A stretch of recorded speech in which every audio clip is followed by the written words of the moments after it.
आत्ता स्टँडिंगकडं आयुक्तांनी हे बजेट दिलं आहे. स्टँडिंगचे जे सदस्य आहेत 16 आणि चेअरमन हे त्या ठिकाणी बजेट तयार करतील, त्यामध्ये बदल करतील आणि जेव्हा सभागृह येईल, सभागृहाकडे जेव्हा येईल त्यावेळेस आम्हाला त्याच्या कॉप्या मिळतील आणि सभागृहाचं जे बजेट आहे त्यात नरेंद्र काळे महापौर वगैरे सगळे त्यांचे जे लोक आहेत मग आम्ही असेल त्या सगळे अभ्यास करून आपण त्यावेळेस बोलता येईल.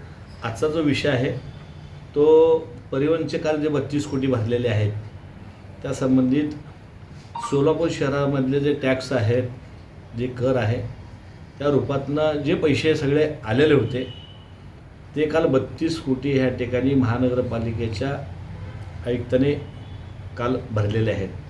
ह्याच्या अगोदर देखील काही रकमा भरलेल्या आहेत, एकदा 19 लाख, एकदा 6 लाख, टोटल आतापर्यंत 55 कोटी,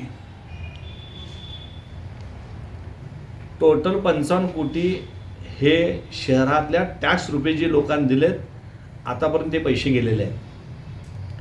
आणि हा जो विषय आहे एकतर परिवहनच्या सर्व 99 चेसी त्या ठिकाणी बेंड होत्या. त्यावेळेस लवादाकडे जो आपण अर्ज दाखल केला होता त्यामध्ये अशोक लेलँड कंपनी सांगत होती की बाबा हे जे चेसी बेंड झालेले आहेत ते आम्ही तुम्हाला दुरुस्त करून देतो. पण गोडेवार नावाच्या अधिकाऱ्यांनी सांगितलं नाही, आम्हाला नवीनच बसेस पाहिजे, आम्हाला नवीन बसेस तुम्ही दिलं पाहिजे. त्यांच्या हप्तापोटी आता परिवहनच्या ज्या 99 बसेस बी गेल्या आणि आतापर्यंत 55 कोटी या शहरातल्या टॅक्स रुपये गेलेले आहेत. मी नागरिकांना आव्हान करतो, आता तर जागा व्हा. महापालिकेत काय चाललंय? कोणाचे पैसे आहेत? आपले पैसे आहेत, आपल्या हक्काचे पैसे, टॅक्सचे पैसे, ज्याच्या करून तुम्ही जो टॅक्स भरला त्या भागातला विकास व्हायला पाहिजे. अशा पद्धतीने जर कोटींनी जर पैसे गेले तर उद्या महानगरपालिकेतून विकास कामाला पैसे मिळणार नाहीत. एवढंच नाही तर हे पैसे फक्त अंडरटेकिंग खाली भरलेले आहेत. हायकोर्टामध्ये आता रीट दाखल झालेले आहे आणि प्रचंड वकिलावर देखील ह्या ठिकाणी महानगरपालिकेचा पैसा गेलेला आहे. वकिलांनी पॅनल जे आहेत त्यांनी देखील खरं सांगायला पाहिजे होतं. वर्षानुवर्ष हे फक्त तेच वकील ह्या ठिकाणी काम करतायत आणि राज्य आता बघता की हायकोर्टात देखील वकील पैसे दिल्याशिवाय आपल्याला त्या ठिकाणी केस कोण घेणार नाही. तर मी नागरिकांना आव्हान करतो की गुडेवार जेव्हा महानगरपालिकेचे आयुक्त होते तेव्हा सभागृहामधलं भाषण काढा. मी आणि महेशांना सांगत होतो मिनी बसेस घ्या. जर मिनी बसेस घेतल्याचे छोट्या बसेस घेतल्या असते तर चेसी बेंड व्हायचा संबंध नाही. बसेस एवढ्या मोठ्या आहेत की चौकात देखील टर्न होत नाही, चौकात वळत नाही, एवढ्या ह्या इलेक्ट्रिक बसेस आणून ठेवले.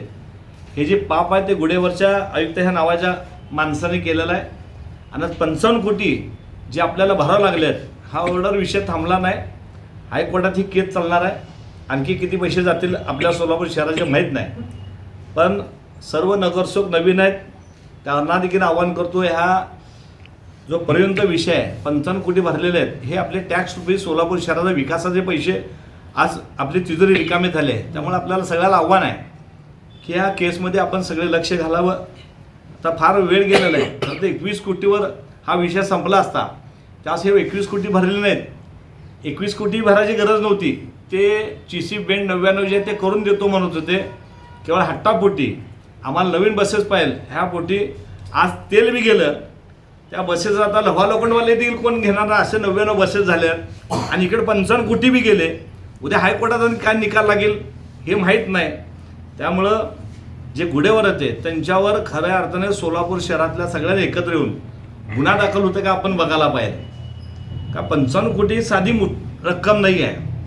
तर अशा पद्धतीनं महानगरपालिकेची हे या ठिकाणी तिजोरी रिकामी झालेली आहे. मारुतीची स्विफ्ट अधिक सुरक्षित, 6 एअरबॅग आणि 6 रंगात. मारुतीच्या नवीन स्विफ्टचा मायलेज 25.2 किलोमीटर प्रति लिटर इतका असून त्याची किंमत फक्त 6,49,000 सुरू होते. यासोबत LED rear lamps, USB charger सह rear AC vent, wireless mobile charging, नवीन इंजिन असे अत्याधुनिक फीचर्स देखील आहेत. फ्री टेस्ट ड्राईव्ह साठी आजच भेट द्या चव्हाण मोटर्स, होटगी रोड, सोलापूर.